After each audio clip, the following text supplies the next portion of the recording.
Why, hello, friends. I hope you're doing well. I'm Julie Langford, and I am the host of Learning to Become podcast, as well as the moderator of learningtobecome.com. So thrilled to have you here with us. If you're not watching the video, you may not notice this beautiful tan background behind me, but I'm actually at the Portland Library today, in that I am currently working from home, and so I get the joy of working from coffee shops. I get the joy of working from libraries and really getting to learn, which actually is perfect for this week's talk, because today we're going to talk about what is learning to become. So if you are following the journey fully, you would have heard in the first podcast where we talked about what has inspired my journey to learn to become. And that all came about from a reading I did in the Bible from Exodus, and it talked about how I really, it talked about, I guess the Bible was talking about how that God had described himself as I am. That I am. And so it was this essence of this verb to be, and how he brought forth life, and he brought forth love and generosity and peace, and he incorporated all that there was to be. And so then later on in the Bible, we talk, you hear Moses saying to God, what is it that you want me to do? And God says, I don't want you to do anything. I want you to be. And in that verb, he was talking about how he really just wanted him to become more like him.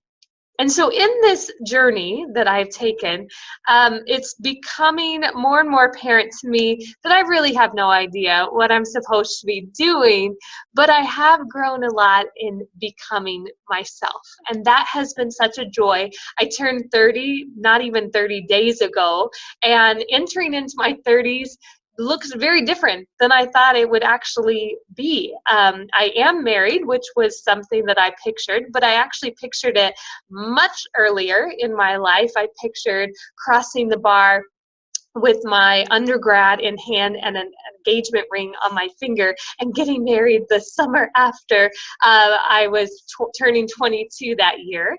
Instead, I didn't get married until, I was 29, and had only met Andrew right when I was 28, I think. Yes, so back on the time frame there. So it was a lot later, and I know that a lot of you may be feeling the same thing, that there are expectations that you had, whether it was that you were going to be senior VP by a certain day, or you were going to have a job in this season of life, where obviously the economy has taken a turn, and there are a lot of changes that are happening because of the technical industry and all of that. You might have thought that you were going to be married and you're not. You might have been divorced, and that was unexpected. You thought you'd have kids at this point, or you didn't think you'd have kids, and now you have kids. And so in that way, there are times when we can feel that we have missed the mark in some regard. And my reminder to you today is just that you don't have to have it all together, but you need to become like Christ.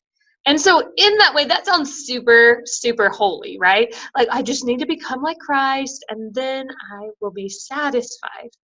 Well, it's hard, because you can be patient and you can be kind and all of that and still have panic attacks that are going on inside of you because you feel that you just aren't hitting the mark. And I get it. I so get it. I was working at a missions organization and used to get panic attacks because I felt like I was living and breathing K-Love all day. We were praying before meetings, and I just wanted to love on people that felt like they weren't being loved on. And that was hard for me. How many times in my life have I asked God, what is your will? And just wept and cried and sought him, and then finally found peace. And there is some theology, and we won't go into it today, but there is theology that comes to what prayer should be, and the petitioning. And you could go back to Bible verses and stories like the woman who incessantly bangs at the door and says, "Let me in, God, let me in," and then finally is able to come to a determination of what is needed. But there are also those times when you don't know, and you ask God over and over, and maybe for years you've questioned and asked, why is it that I'm feeling what I'm feeling? There's opportunity today for us to at least hopefully start the journey of learning to become. And so when we look at Proverbs 4:7-9, I am looking at a little note here I have on my computer. I do not have it memorized, I promise you. But it says, "When I was a boy at my father's knee, the pride and joy of my mother, he would sit down and drill me. 'Take this to heart, son,' the father said. 'Do what I tell you. Live, sell everything and buy wisdom. Forage for understanding. Don't forget one word. Don't deviate an inch. Never walk away from wisdom. She guards your love for her. She keeps her eye on you. Above all and before all, do this. Get wisdom.'" Write this at the top of your list. Get understanding. Throw your arms around her. Believe me, you will not regret it. Never let her go. She'll make your life glorious. She'll garland your life with grace. She'll festoon your days with beauty. I don't know about you, but I would love for my life to have a garland of grace. And I would love for my days to be festooned with beauty. I don't even know that word. I'm going to look it up after. I love that because there is something in us that says, God, where is the way? And the interesting thing is, like in Psalm 18, he says, his way is perfect. And when you take, Andrew and I were looking at this morning, my husband and I, about his way. And when you look in the original Hebrew, it's talking about his way equals his manner, his path, his direction. And for us, we were talking about that means so much more than just going along a path a linear path that he has for us. So if you miss Mark A, then you are forced into Mark B and then C, and then, well, you're off the train track and good luck from here. Instead, the idea that his way, his manner, the way that he does things, his direction, the things that he embodies is perfect. And so if we're trying to figure out, what am I supposed to do with this? This doesn't make sense. I don't want this in my life. Being able to say his way, his manner is perfect. And so if you're enduring something right now that's a big struggle, lean in. Lean in. And garner what you can get today that will hopefully prepare you for tomorrow. And know that his way is good. It's not easy. If I were to be honest, I would say this is something that for the last 10 years has been my constant difficulty.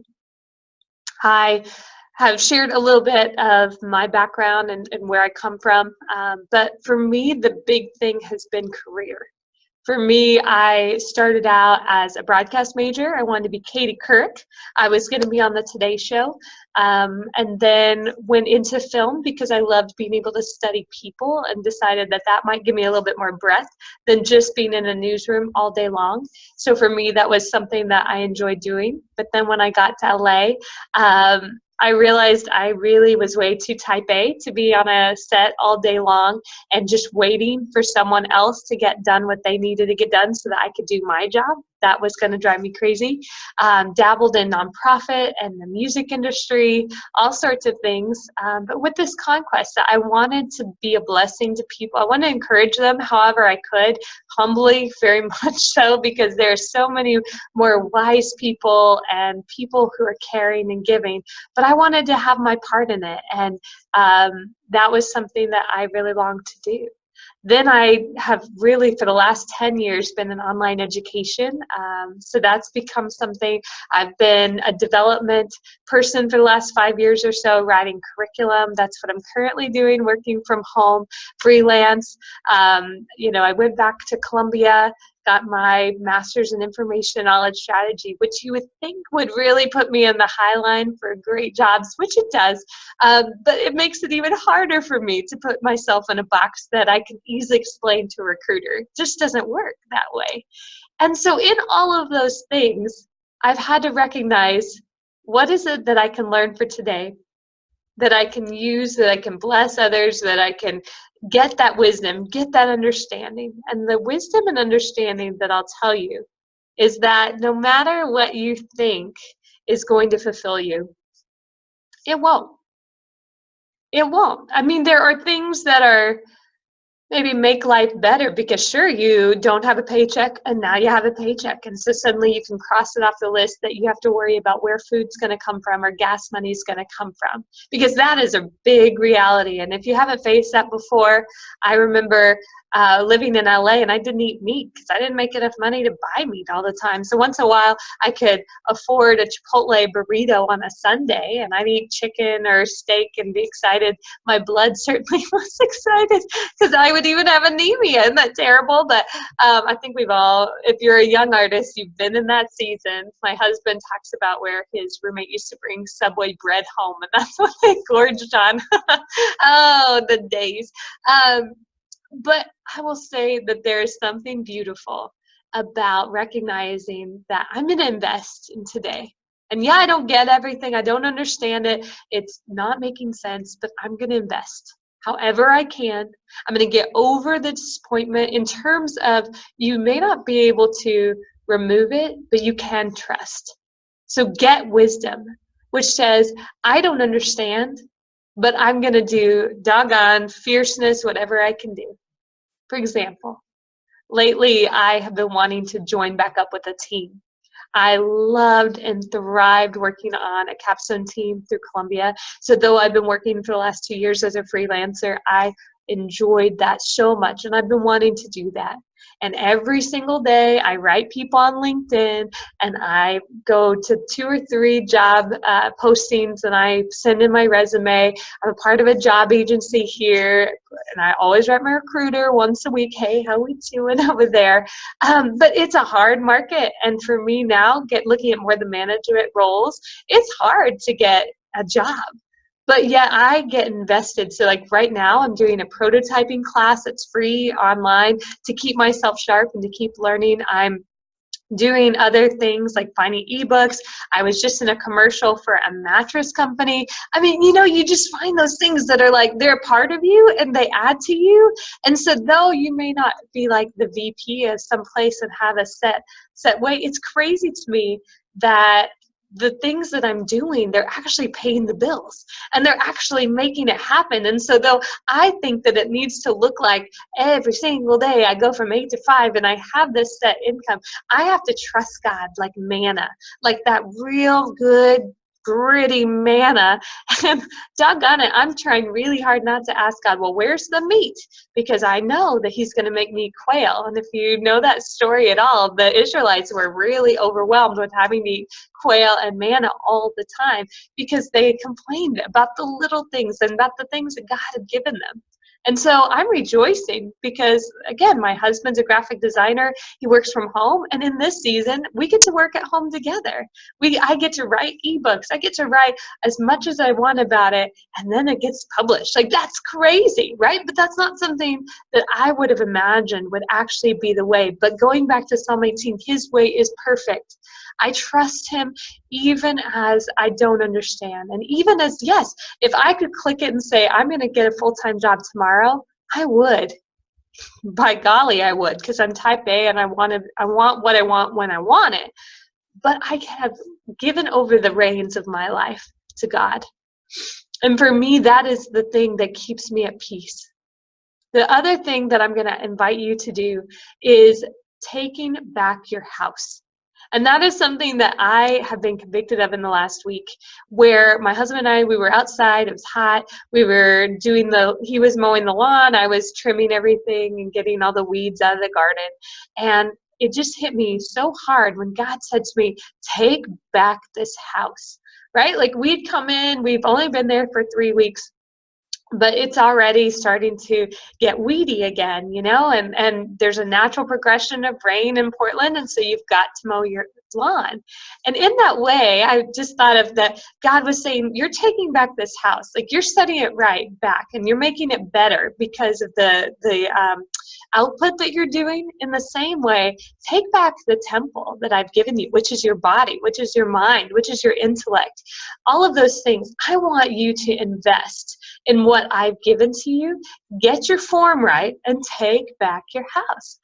Get your form right in terms of making sure that I'm actually having a prayer and meditation time, in terms of making sure that my intellect is challenged throughout the day, whether it's podcasts, whether it's, again, taking a prototyping class that's free online, whether it's reading books and making sure that I'm staying sharp intellectually. That's important.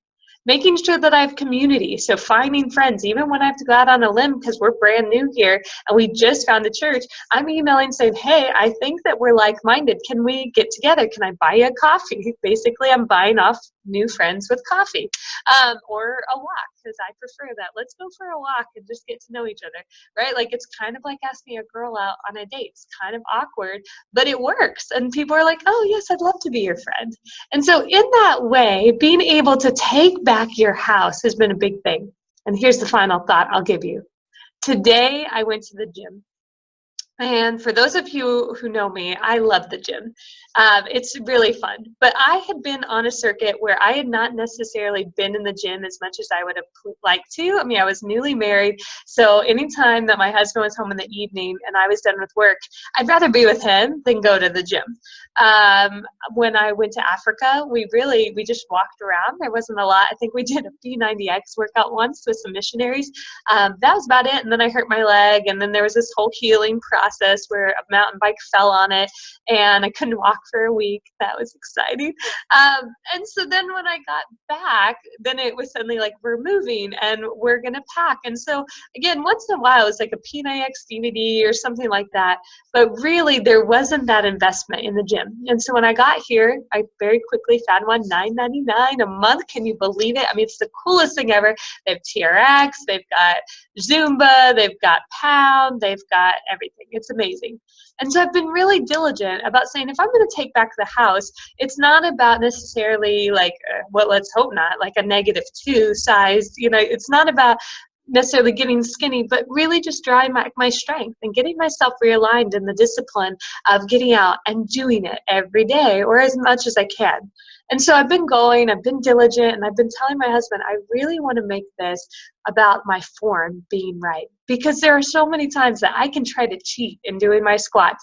If I'm tired, I can cheat in trying to do a lift of some sort. I can try to cheat that because I'm trying to hit a scale. I'm trying to hit a number. I'm trying to max out what I did yesterday. And that's not appropriate if your form is right, because sometimes you're going to be tired. And so I've been in this mode of doing it for now a good long, the last couple weeks. And today I go to the gym like normal, and there was a class I wasn't too excited about because it's the one time a week where it's the really intense teacher. We all know who she is, and she's really intense, and she makes us run a lot and usually a lot of burpees, and that is not my thing. But okay, I'm invested. I'm taking back the house. I'm going to go to this class. And so I go, and then at the very end, she says, okay, we're going to plank it out. I didn't realize that the gym was actually having a competition about this. And so everybody gets in their form, and I'm like, okay, if we're going to do it, we're going to do it to the glory of God. By golly, we're going to do this. And so I start going in, and I just let my brain just kind of go wherever and not really thinking about anything at all. Except like, okay, I'm going to make sure that my form is good. And so she says, raise up those knees and make sure those knees are high. Okay, my knees are set. All right, squeeze in that booty and squeeze in those abs. Okay, making sure my shoulders are right over my elbows. And all I'm thinking about is my form. Well, all of a sudden, can you believe it? But I actually got #1 in the women's category at 3.5 minutes. And there was only one guy that beat me, and he was like the real buff dude, the guy that comes to the gym and he's all ripped out and stuff. And so I really didn't feel bad about that. But the thing was, I wasn't planning to win. one, I didn't know there was a competition, and two, I didn't even realize really what was going on until we really literally got in the mode. And then they're like, "Yeah, we're timing you," and I'm like, "Oh," but I I think that the accomplishment came, and I'm celebrating that today because I'm a show choir girl. I sing, I dance. I do not do well necessarily in athletic competition. That's not my thing. So I'm really, really excited about that today. But here's the thing, and this is the maybe hopefully that takeaway when you're taking back your house and you're thinking about what is it that you're going to take back today. For me, I wasn't looking at the clock. I wasn't trying to be the best, but I recognized that within me there were certain things that I could do to make sure that my form was spot on. And I was focused on those things. I decided I was going to thrive in the body and in the strength that I've been given and that I have worked for over and over again by doing those squats, by going an extra to do some TRX work or whatever. For me, it wasn't about proving anything to anyone else. I was saying, God, I give you the glory, and I'm going for it today. And I just happened to be number 2 in the class, number 1 in the females, which is so exciting. Again, if you know, I'm never going to be the girl that's first place on some kind of triathlon board. It's not going to happen. But today in Plank World, it did. So here's the thing. Whether it's that you're trying to figure out career, why you're still single, why you have a baby now, and what do you do with this, whatever it is that you're facing in life, I encourage you, get your form right, seek wisdom, grab understanding, hold on to it, and take back your house. I love you, friends. Have a wonderful day. If you've got questions, if you've got comments and feedback, I would love to hear from you. So please feel free. We're on Facebook. Write us a note. We'll make sure to respond as quickly as we can. Love you so much. God bless.